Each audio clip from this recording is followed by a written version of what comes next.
With being limited to 26 pounds, you have to be super smart and strategic about your packing.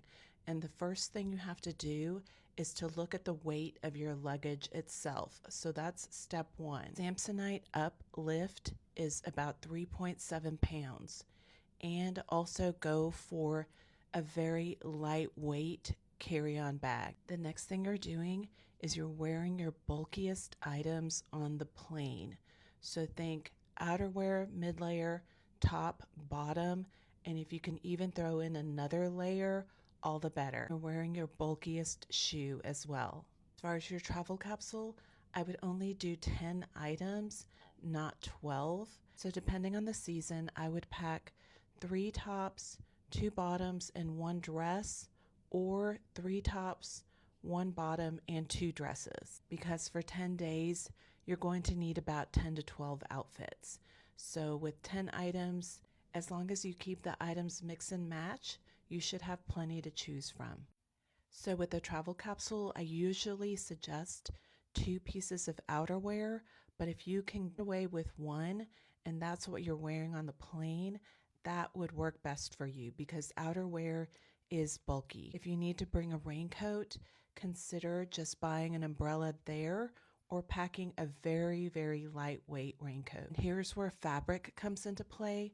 You really need to pay attention to fabrics and pack in your suitcase the lightest possible ones.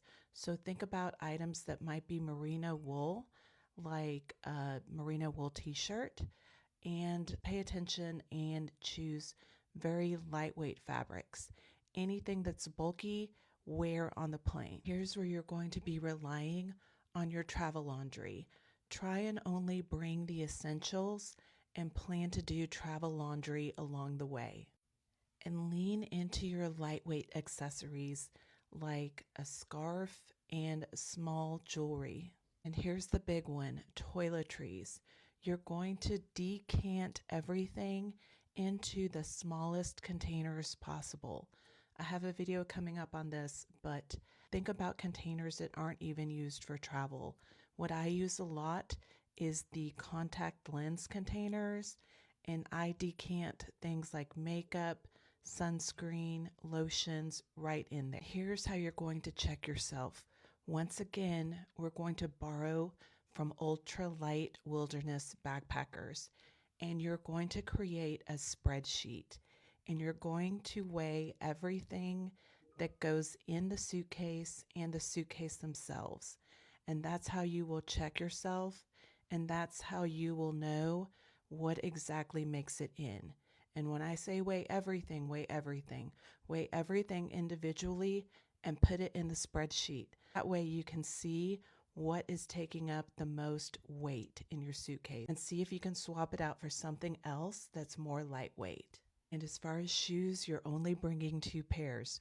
Remember, you're wearing a pair and you're packing a pair. If possible, don't pack up to the 26-pound limit.